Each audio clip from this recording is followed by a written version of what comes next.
week, have a bit of a chat. Okay, what's coming up this week? What does it look like this week? What do we need to do as a family? And look, with all of these things as well, you know, that we're talking about, I think it's really important to acknowledge that these only work if you've got a foundation where a relationship is safe and respectful.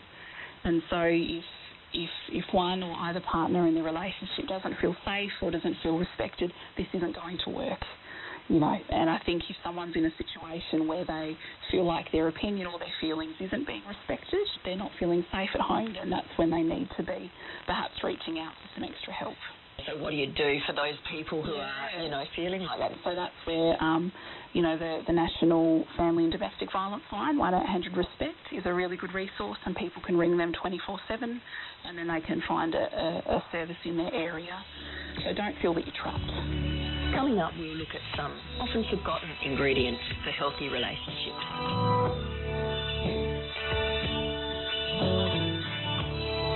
We've been talking about things that can help us keep the communication going so that we can understand our partners and are able to repair the niggly moments where things get tense.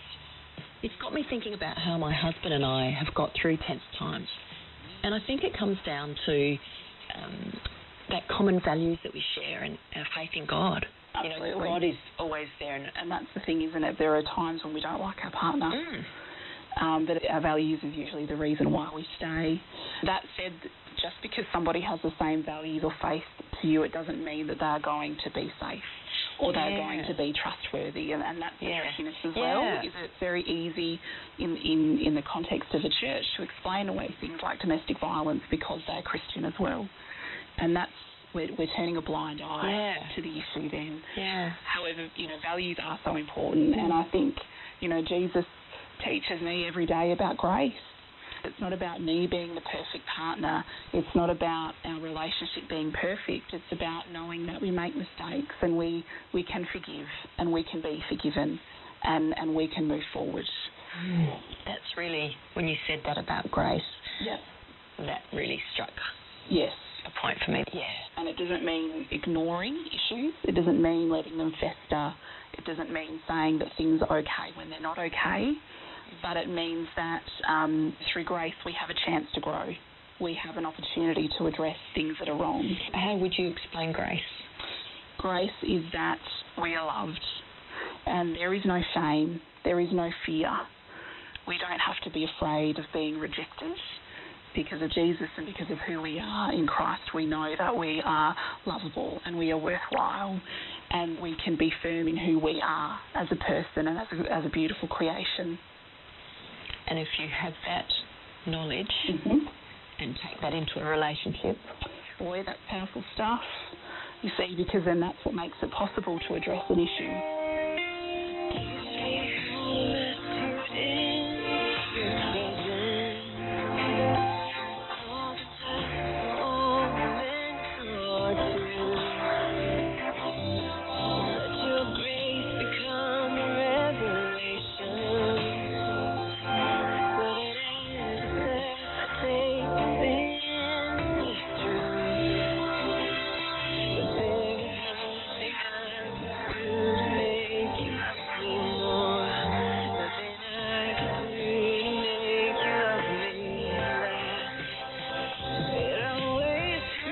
To Messages of Hope. For free PDFs, videos and podcasts about keeping relationships healthy, go to messagesofhope.org.au, or for a free booklet, call 1-800-353-350. That's 1-800-353-350. No matter where we are at with our relationships, God's grace and love for us never changes. I'm Celia Silke from Messages of Hope. I hope you can join us next week for another message of hope. Real hope to cope with life's challenges.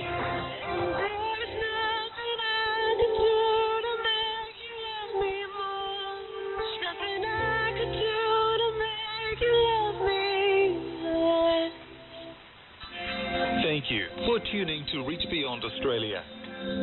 Join us again tomorrow evening at 14:30 UTC or 7 p.m. India Standard Time on the same frequency of 11,825 kHz in the 25 meter band.